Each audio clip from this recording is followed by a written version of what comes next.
Bismillahirrahmanirrahim. Assalamualaikum warahmatullahi wabarakatuh. Alhamdulillah wassalatu wassalamu ala Rasulillah wa ala alihi wa sahbihi wa mawalah wa la hawla wa la quwata illa billahi wa ba'du.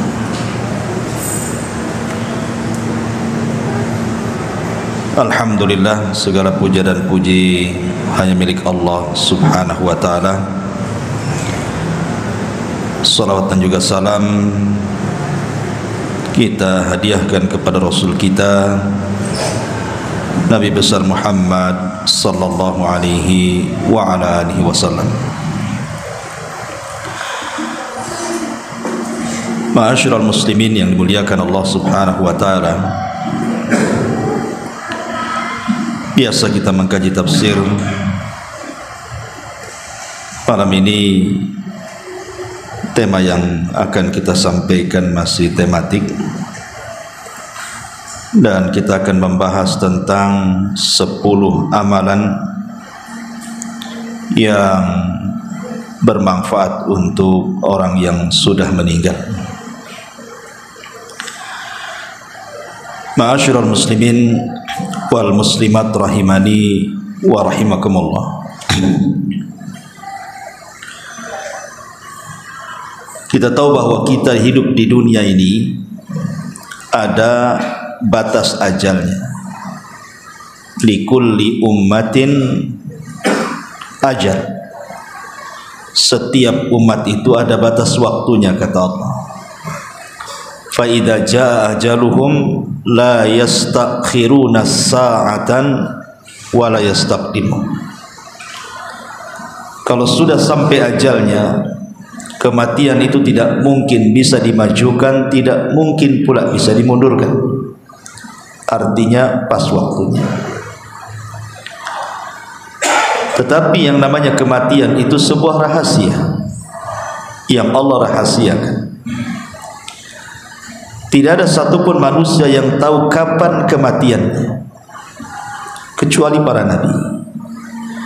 Karena para nabi itu diberikan pilihan oleh Allah subhanahu wa ta'ala untuk hidup terus ataukah mereka diwafatkan. Tapi selain para nabi, tidak ada manusia yang dihabarkan kematiannya, dan tidak ada tanda-tanda yang jelas soal orang itu kapan matinya. Kalau ada orang mengatakan bahwa orang yang sakit parah itu dekat dengan kematian, tidak juga. Banyak orang yang sudah puluhan tahun terbaring stroke, kemudian tiba-tiba yang mati bukan yang stroke, yang jaganya yang mati itu kecapean. Yang stroke-nya udah karuan capek gitu. Yang jaganya pula mati duluan. Mungkin yang stroke-nya masih muda, yang jaganya udah nenek-nenek. Apalagi kalau kita melihat sensus hari ini, kematian di zaman sekarang jadi tidak mengenal usia. Kematian di zaman sekarang ini tidak mengenal usia. Kalau dulu, zaman dulu umumnya ya, walaupun tua itu bukan tanda mati, tapi umumnya orang tua itu sudah dekat dengan kematian. Karena umat Muhammad sallallahu alaihi wasallam ini terbatasi usianya, dekat-dekat usia nabinya, antara 60 sampai 70 tahun saja. Kalaupun lewat ya sedikit. Tetapi bukan berarti kemudian yang muda-muda pun tidak cepat mati. Buktinya sekarang yang muda lebih banyak mati kan? Karena yang trek-trekan di jalan itu tidak ada kakek-kakek. Kalau ada kakek-kakek trek-trekan itu viral biasa. Langsung tuh dipanggil ke stasiun televisi. Mungkin dia kepala gengnya. Tapi lihat yang mati itu rata-rata anak-anak kecil kan, anak tanggung. Imma ditabrak atau nabrak. Dari sini kita tahu bahwa tidak ada yang tahu kematian kita itu. Artinya kematian itu rahasia. Kenapa Allah rahasiakan? Maka hikmah dirahasiakan kematian itu supaya kita persiapan. Tetapi banyak orang-orang yang tidak persiapan, sehingga mereka menyesal saat kematiannya, dan mereka pun mengatakan dalam kuburnya, ya laitani, ataupun laula akhartani ila ajalin qarib la asaddaqa wa aku minas salihin. Duhai kiranya aku bisa dikembalikan sesaat saja ke bumi, pasti aku akan bersedekah dan aku akan bergabung dengan orang-orang saleh. Tapi apa gunanya? Tidak ada gunanya. Karena orang yang sudah mati itu terputus amalannya. Dia tidak bisa sholat dalam kubur, dia tidak bisa sedekah dalam kubur, dia tidak bisa baca Quran dalam kubur. Tidak ada amalan dalam kubur itu, yang ada pertanggungjawaban. Sehingga orang-orang yang masih hiduplah yang bisa menolong mereka. Dengan cara apa? Menghantarkan pahala-pahala amalan untuk orang-orang yang sudah meninggal. Kemarin ada yang telepon saya, anak muda dari Aceh, itu dari mana? Dia telepon saya. Pas nelpon kok nangis dia, nangis gitu ya. Saya bilang, ada apa kok nangis? Dia bilang ibunya meninggal. Kemudian dia bercerita, dulunya dia itu anak yang durhaka kononnya, tidak pernah berbakti dengan orang tuanya, sudah tidak pernah sholat, terkena pergaulan bebas, durhaka pula sama orang tuanya. Jadi setelah orang tuanya meninggal dalam beberapa bulan begitu, Allah Subhanahu wa taala berikan hidayah, dia hijrah. Mulai dia sholat, ngaji, tahu pula bagaimana hukum birrul walidain. Disitulah dia terasa. Baru dia sadar ketika orang tuanya masih hidup dia durhakai, ketika sudah meninggal mau berbuat baik. Itulah kadang-kadang kita seperti itu. Tetapi apakah kemudian anak yang seperti ini tidak bisa berbuat baik kepada orang yang sudah meninggal dari orang tuanya? Agama tidak menyempitkan masalah. Di sana ada amalan-amalan yang kalau seandainya di masa hidup orang tua itu kita tidak bisa berbuat baik, maka saat kematiannya ada amalan-amalan yang bisa kita berbuat baik kepada mereka. Tetapi jangan nunggu orang tua mati, karena amalan kita kepada orang tua yang hidup jauh lebih besar pahalanya, lebih manfaat lagi kepada orang tua dibandingkan sesudah kematiannya. Ma'asyiral muslimin yang dimuliakan Allah Azza wa Jalla, tidak banyak mukaddimah. Yang pertama, amalan yang bermanfaat untuk orang mati adalah ad-du'a wal istighfar. Berdoa dan mintakan ampun akan dosa-dosa orang-orang yang sudah meninggalkan kita. Dan itu disyaratkan di dalam Al-Qur'anul Karim, di mana Allah Subhanahu wa taala mengatakan walladzina ja'u min ba'dihim yaquluna rabbana ighfir lana wa li ikhwanina alladzina sabaquna bil iman wa la taj'al fi qulubina ghillan lil ladzina amanu rabbana innaka ra'ufur rahim. Dan orang-orang yang datang setelah mereka berkata, ya Rabb kami, ampunilah dosa-dosa kami dan dosa saudara-saudara kami yang telah mendahului kami dari keimanan. Kalimat ini menunjukkan apa? Ada anjuran kita mendoakan saudara-saudara kita yang sudah dahulu meninggalkan kita. Makanya kalau antum ziarah kubur, antum ziarah kubur nggak yakin antum. Antum kalau ke kuburan itu kalau ada orang mati aja. Kalau sengaja ziarah kubur itu nggak yakin buka-buka antum. Nabi SAW itu ziarah kubur malam-malam, ikhwan. Ya, Aisyah radhiyallahu anha pernah bercerita ketika di malam hari Rasul hilang di samping samping dia, dicari-cari rupanya ada di Bakia, sedang mendoakan orang-orang Bakia. Antum kayak Nabi, malam-malam ketemian sudah. Jangan bawa kawan, sendiri aja. Nanti antum lihat bendera partai di situ warna putih berkibar-kibar. Ma'asyiral muslimin yang dimuliakan Allah Azza wa Jalla. Jadi ziarah kubur itu manfaatnya dua. Ziarah kubur itu manfaatnya dua. Manfaat yang pertama kembali kepada kita yang berziarah.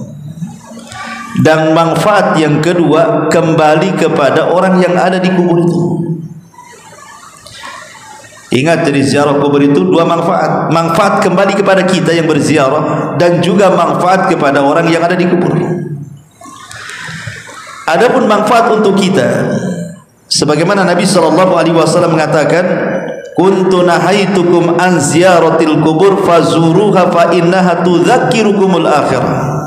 Dulu kata Rasul, kularang kalian ziarah kubur, tapi sekarang ziarahlah kalian. Dengan itu kalian akan diingatkan dengan akhirat. Dari sini kita tahu faedah ziarah kubur apa? Untuk mengingat akhirat. Dengan kata lain melembutkan hati. Antum yang keras-keras hati ziarah kubur. Kemudian yang kedua, manfaat untuk orang mati. Karena di antara yang disyariatkan, yang jelas-jelas disyariatkan ya, ziarah kubur itu dua. Pertama, mengucapkan salam. Assalamualaikum ya ahlal kubur. Kemudian yang kedua, doa. Salam sendiri sebenarnya terkandung doa juga, karena ketika kita mengatakan assalamualaikum ya ahlal kubur, seolah-olah kita katakan semoga Allah menyelamatkan kalian dari hal-hal yang menakutkan untuk kalian, atau hal-hal yang membuat kalian terkena masalah dalam kuburan. Kemudian yang kedua, doa. Doa yang kita panjatkan kepada seluruh penghuni kubur yang sudah mendahului kita dengan keimanan mereka meninggal. Doa secara umum ataupun doa secara khusus. Namanya kita menziarahi orang tua kita. Kita doa khusus kepada orang tua dan doa umum kepada orang yang ada di kubur itu, selama itu kuburan orang Islam. Jadi ini yang pertama. Lalu apa doanya? Doanya satu, mintakan kepada Allah ampunan.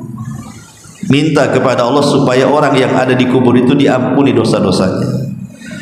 Dan yang kedua, minta kepada Allah agar mereka ditetapkan dari jawaban. Agar mereka ditetapkan dari jawaban setiap pertanyaan yang ditanyakan kepada mereka.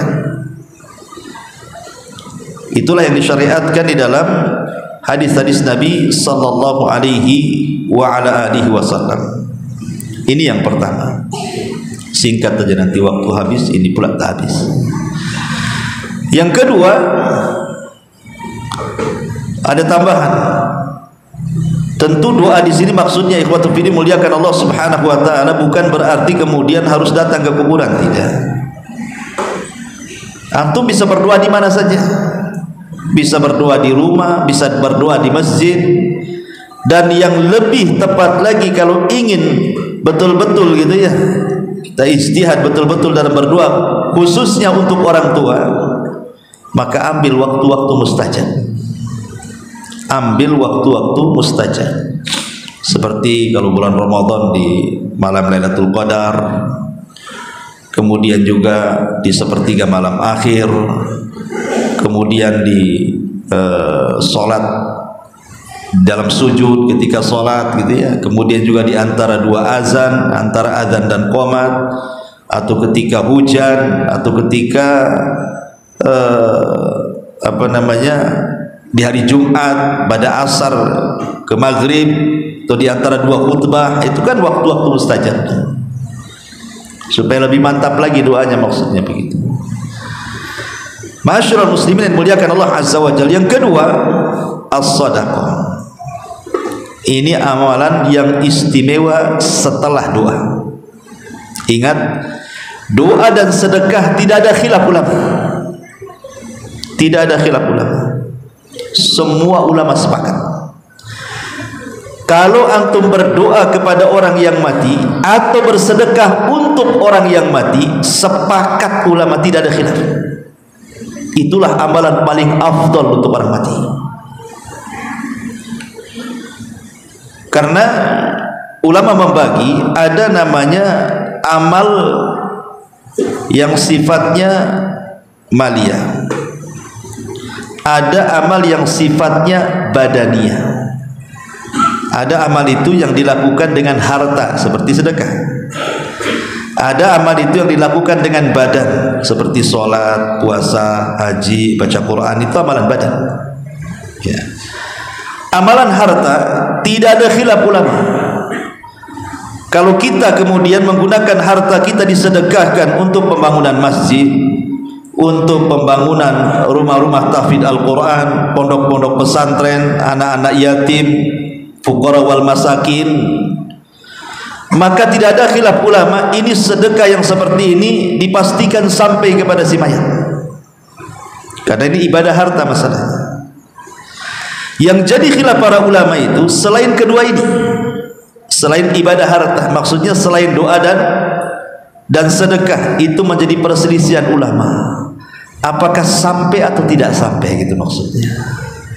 Walaupun jumhur ulama, mayoritas para ulama mengatakan sampai, tapi ada sebagian ulama mengatakan tidak sampai. Berarti kalau kita ingin menghadiahkan pahala kepada kedua orang tua kita yang sudah meninggal, yang pasti-pasti saja adalah doa dan sedekah. Itu sudah pasti.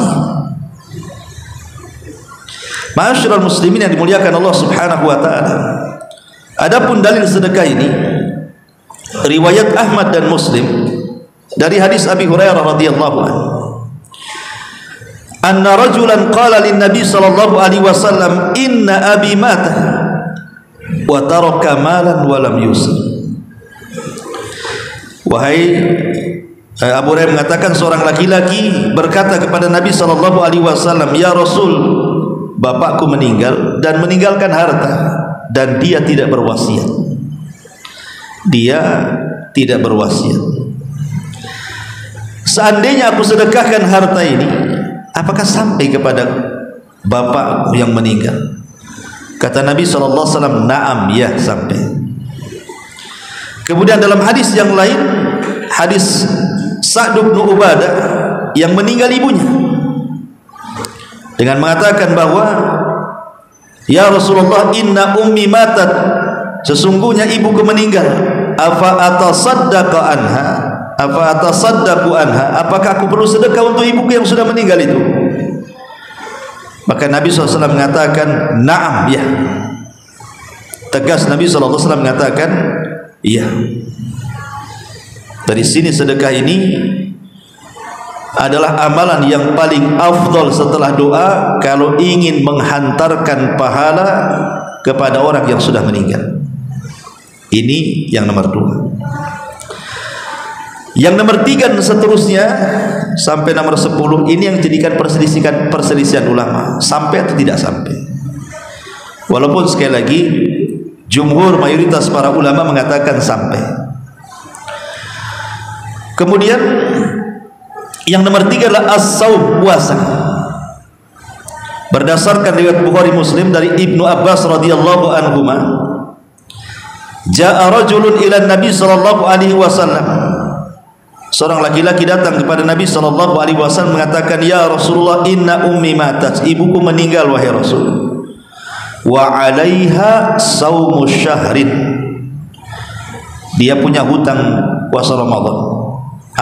Afa aqdihi anha, apakah saya perlu mengqadha puasanya? Perlu enggak saya qadha puasanya? Maksudnya apakah sampai kalau saya qadha puasa ibuku tuh yang meninggal tuh? Maka kata Nabi SAW, "Lau kana ala ummuka dainun akunta qadhihi anha." Sekarang saya tanya, kata Rasul, seandainya orang tua punya hutang di dunia ini, apakah akan bayar hutang itu? Dia mengatakan, "Ya." Fadainullah ahaqqu an yuqda. Tentu hutang kepada Allah lebih berhak dibayar. Kalau hutang kepada manusia saja, ibumu punya hutang kau bayar, Kalau dia punya hutang kepada Allah puasa Ramadan berarti lebih dibayar lagi, gitu maksudnya. Ma'asyiral muslimin yang dimuliakan Allah Azza wa Jalla. Tetapi ada beberapa keterangan para ulama ketika para ulama membahas tentang hadis Nabi sallallahu alaihi wasallam, di mana Nabi SAW mengatakan, man mata wa alaihi siyam shama anhu waliyuh. Barang siapa yang mati dan dia punya hutang puasa, maka wali yang mempuasakannya, ahli waris yang mempuasakannya. Apakah yang dimaksud orang yang mati kemudian berpuasa ini? Maksudnya puasa nazar. Karena ada sebagian ulama mengatakan yang dimaksud puasa nazar, Ramadan tidak masuk. Tetapi ulama yang lain mengatakan tidak, hadis ini umum. Berarti puasa apapun, apakah puasa Ramadan, apakah puasa kafarah, apakah puasa nazar, berarti masuk dalam hadis Nabi sallallahu alaihi wasallam, man mata wa alaihi siyam shama anhu waliyuh, kecuali puasa sunnah. Kalau puasa sunnah ya tidak perlu diqadha. Pamannya ibunya tidak pernah Senin Kemis, antum buatkan Senin Kemis. Nah, berapa tahun kan puasa sunnah? Ini kan puasa wajib maksudnya. Bukan bicara puasa sunnah tidak ada ya. Dan itu yang rajih wallahu a'lam. Cuman para ulama mengatakan dilihat kalau seandainya orang tuanya sebelum meninggal itu memang orang tuanya sudah sakit parah dan tidak diharapkan kesembuhannya, atau ketika dia meninggal dia dalam kondisi safar, kemudian sakit parah, kemudian meninggal, ataupun dia sudah tua kan, sudah tua banget gitu ya, kemudian sakit, kemudian meninggal. Maka yang seperti ini kalau seandainya dia tidak puasa Ramadan, bukan diganti dengan puasa, tapi diganti dengan fidyah. Ingat ya, diganti dengan fidyah. Karena di masa dia hidup saja dia tidak sanggup puasa. Di masa hidup dia nggak sanggup puasa. Orang yang kata dokter divonis kamu sakit dan tidak mungkin sembuh, maka orang begini tidak perlu puasa, jelas tidak akan sanggup, bayar fidyah. Atau sudah tua renta sekali, dia tidak sanggup, tidak punya kesanggupan untuk berpuasa, kemudian sakit meninggal, maka orang yang sudah tua renta tidak sanggup puasa bayar fidyah. Artinya ketika di dunia dia mengharuskan bayar fidyah dan tidak mengharuskan puasa, maka ketika meninggal juga sama. Berarti walinya cukup bayarkan fidyah saja. Tapi kalau meninggalnya bukan karena dua perkara tadi, memang ketika meninggal dia sanggup puasa, tiba-tiba kemudian sakit, ya kan, meninggal kan gitu ya, maka orang ini walinya harus mempuasakan. Dan kalau punya anak pamannya 30 anak, banyak kali Ustaz, mungkin istrinya 4 kan gitu ya, tinggal dibagi aja satu-satu kan, selesai 30 hari itu, bagi 30 kan, 30 anak, kamu sehari kan, selesai. Itu enaknya kalau banyak anak tuh. Kalau satu anak ya stres itu sebulan lah anaknya. Dia harus puasa untuk bapaknya kan itu. Ma'asyiral muslimin yang dimuliakan Allah Azza wa Jalla. Taib ini bicara soal puasa. Kemudian yang nomor 4. Yang nomor 4 haji. Al-Imam Al-Bukhari meriwayatkan sebuah hadis dari Ibnu Abbas radhiyallahu anhuma. Anna imra'atan min Juhainata ja'at ila Nabi sallallahu alaihi wasallam faqalat inna ummi nadharat an tahujja falam tahuj hatta matat afa hujju anha.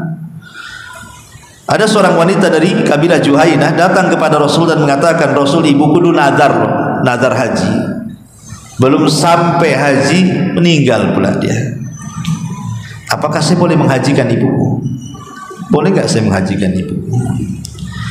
Maka Nabi SAW mengatakan, hujji anha, hajilah kamu, hajilah kamu. Kemudian dia mengatakan, ara'aita law kana ala ummika dainun akunta qadaitihi. Bagaimana sekiranya anggaplah orang tua masih hidup, kemudian punya utang uang, kau bayar enggak? Ya dibayar wahai Rasul. Begitu juga ketika dia punya hutang kepada Allah, maka Allah ahaqqu bil qadha, lebih berhak untuk dibayar. Haji kamu.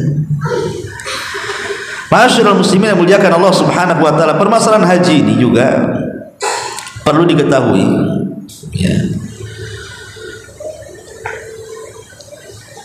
Ada dua permasalahan yang perlu antum tahu. Yang pertama, kalau seandainya orang yang meninggal, orang tua yang meninggal ini, kita punya orang tua meninggal kemudian bernadar haji.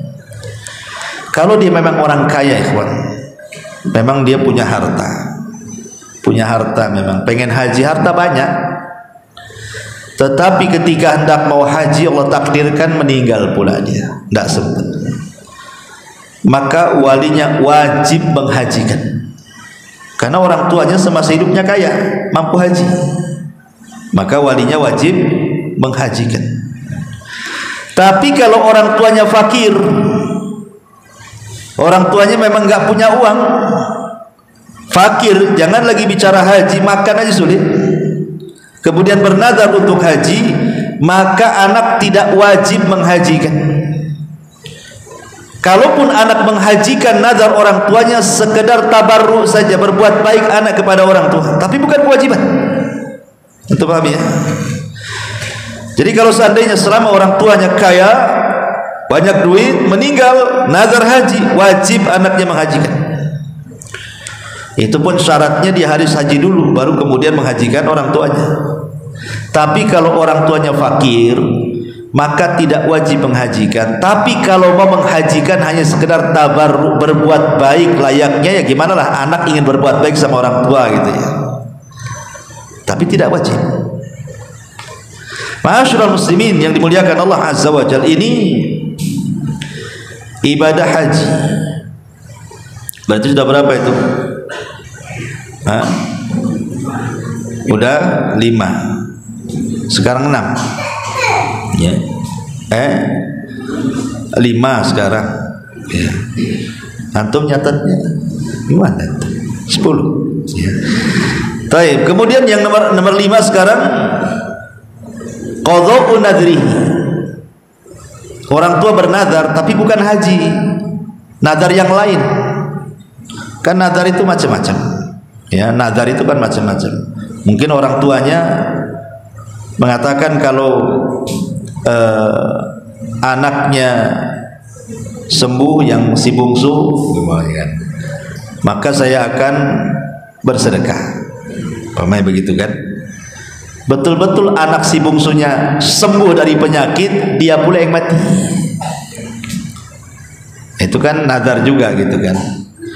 Nadar macam-macam, entah nadarnya bersedekah atau nadarnya ibadah tertentu ya kan. Maka permasalahan nadar ini juga ada dua macam.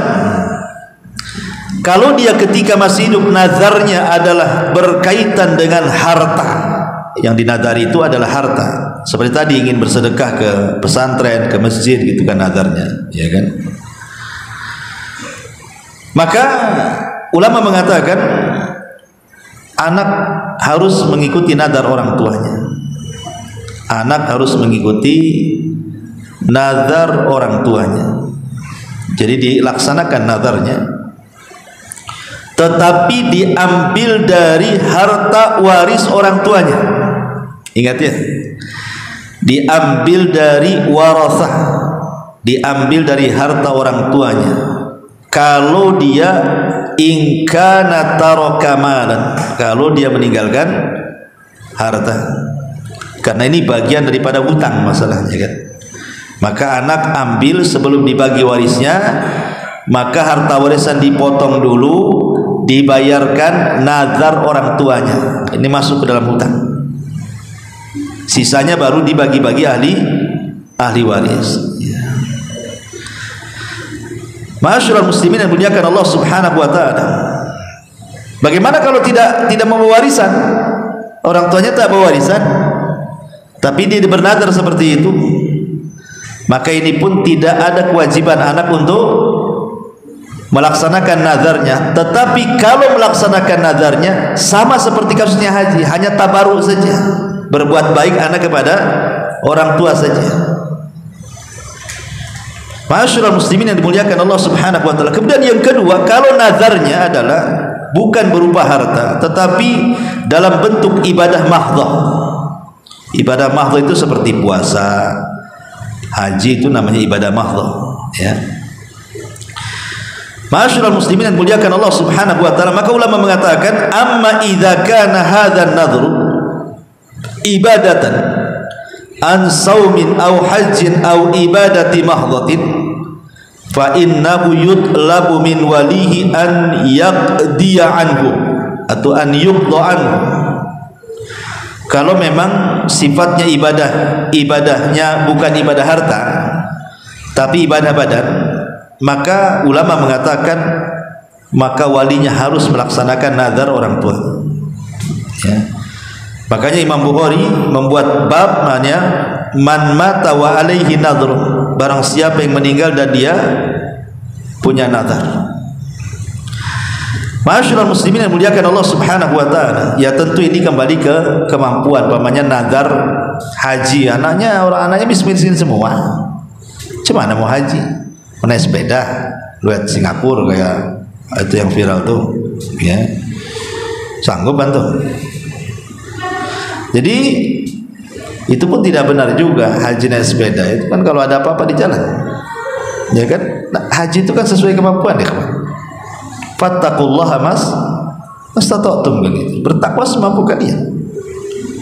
Ya, alhamdulillah selamat, ya kan. Kalau nggak selamat di jalan, gimana kan itu? Apalagi sepeda beda lain dengan mobil. Ya, mobil tuh hujan tak kehujanan, panas kepanasan. Sepeda ini sepedanya kehujanan, kepanasan kan itu, debu macam-macam. Ya kita hargailah orang-orang yang kesana, tapi nggak perlu antum tiru lah. Jangan ke Mekah, antum ke Jabal Uhud aja ngos-ngosan sepeda. Ketiban dari sini aja ngos-ngosan. Ya. Kemudian yang keenam, kurban. Kurban sering saya jelaskan. Kurban ini juga menjadi khilaf ulama sebenarnya, ya, karena hukum kurban sendiri sudah muakkadah. Ada yang mengatakan bahwa boleh orang berkurban itu diniatkan untuk orang yang meninggal dan akan sampai pahalanya. Ini mazhab Hanafi dan mazhab Hambali. Kemudian yang kedua,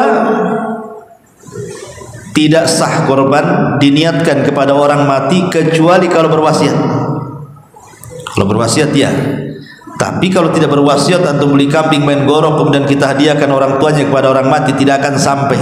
Kata pendapat yang kedua. Karena dikatakan Imam Nawawi sendiri, mazhab Syafi'i mengatakan dalam kitab Al-Minhaj itu, wala tadhiyata anil ghair bi ghairi idni, dan tidak dianggap kurban untuk orang lain tanpa izinnya. Lah dia kan tidak berwasiat, sementara dia sudah meninggal. Macam mana caranya izin sama orang yang sudah meninggal? Datang ke kuburannya, Bu, izin ya, saya mau korban untuk ibu, kata ibunya. Ya, katanya. Gimana? Gak mungkin juga kan itu. Sehingga sebagian ulama pendapat yang kedua, kecuali kalau memang dia berwasiat. Kalau nggak berwasiat, tak perlu, nggak sampai. Kemudian pendapat yang ketiga, makruh hukumnya. Dan ini mazhab Malikiyah. Mazhab Malikiyah mengatakan makruh. Tetapi Allahu a'lam bahwa berkurban itu kita ambil pendapat Imam Ibnu Utsaimin dan yang lainnya sampai pahalanya, tapi dengan cara disyarikatkan. Jadi kurban ini niatkan ini untuk kurban saya, kurban keluarga saya plus orang tua saya yang sudah meninggal. Nah, itulah baru sampai. Maksudnya biar keluar daripada khilaf ulama. Tapi kita tidak mengingkari ada ulama yang membolehkan mengkhususkan kurban untuk orang mati. Ini masalah furu, masalah fikih kan itu. Wallahu a'lam. Kemudian yang nomor 8, nomor 7, biar cepat. Kemudian nomor 7, hutang uang maksudnya. Ma'asyiral muslimin yang dimuliakan Allah Azza wa Jalla, Abu Hurairah radhiyallahu anhu meriwayatkan sebuah hadis, nafsul mu'min mu'allaqatun bidainihi hatta yuqda anhu. Jiwa seorang mukmin itu tergadaikan dengan hutangnya sampai dilunasi. Masyaallah muslimin yang muliakan Allah Azza wa Jalla, membayarkan hutang bagi ahli waris itu hal yang sangat dianjurkan. Jadi kalau orang tua kita punya hutang semasa hidupnya, maka ahli waris harus membayarnya. Tapi sekali lagi, di sini orang tua ada dua. Ada orang tua semasa hidupnya dia kaya, sehingga ketika dia meninggal, dia meninggalkan harta banyak. Maka sebelum harta itu menjadi harta waris, sisihkan untuk hutang, bayar kepada hutang orang tuanya. Ini yang pertama. Tapi kalau orang tuanya kere, miskin, meninggal, tiba-tiba kemudian punya hutang banyak, apa yang mau dibayar, warisannya pun tak ada. Terpaksalah akhirnya dari harta anak-anaknya sendiri yang dicari sendiri, itulah yang dibayarkan, kan begitu kan. Tetapi ini tidak wajib. Kalau tidak punya waris tidak wajib. Tapi kalau anak ingin membayarkan hutang orang tuanya dari kekayaannya yang ia cari sendiri, maka itu sifatnya kembali kepada tabarruk. Nah, seperti yang tadi saya jelaskan di awal, sifatnya berbuat baik anak kepada orang tua. Karena ada hadis ini mengatakan, kasihan orang tua saya, gara-gara hutang akhirnya dia hutangnya sampai kuburan, kan. Berarti kita kasihan sebagai anak, ingin birrul walidain, maka dibayarkan dengan harta kita untuk hutang orang tuanya. Tapi tidak wajib. Yang wajib itu diambil dari harta waris. Paham sampai di sini? Taib, ya. Ini yang nomor 7. Kemudian yang nomor 8. Ma'asyiral muslimin yang muliakan Allah Subhanahu wa taala. Yang nomor 8 adalah hadis Nabi sallallahu alaihi wasallam, mimma yalhaqul mu'min min amalihi wa hasanatihi ba'da mautihi ilman 'allamahu wa nasharahu aw waladan salihan tarakahu aw mushafan warathahu aw masjidan banahu aw baitan banahu libni sabil aw nahran ajrahu aw sadaqatan akhrajaha min malihi fi sihhatihi wa hayatihi talhaquhu min ba'di mautihi, yang akan mengantarkan amalan kepada orang yang beriman setelah kematiannya. Pertama, ilmu yang disebar semasa hidupnya. Ilmu yang disebar semasa hidupnya. Yang kedua, anak soleh yang ditinggalkan. Yang ketiga, mushaf yang diwakafkan. Yang keempat, masjid yang dibangunnya. Yang kelima, rumah singgah bagi ibnu sabil.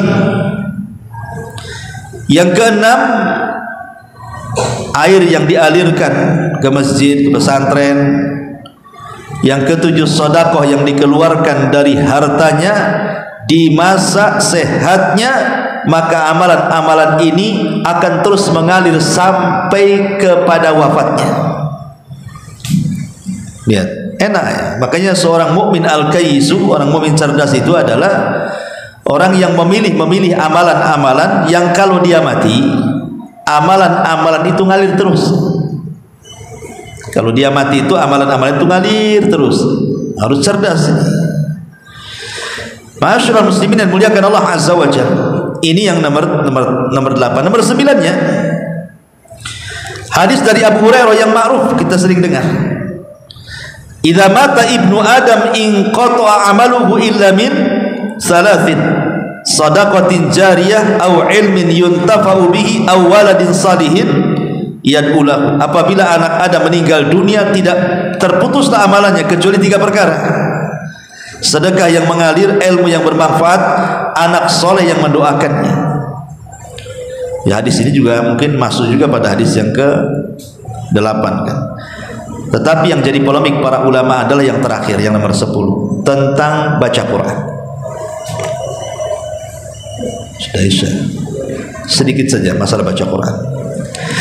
Ulama berselisih pendapat tentang menghadiahkan bacaan Al-Quran, entah surah Al-Fatihah, entah Al-Baqarah, entah apa, terserah, yang penting Quran kan itu.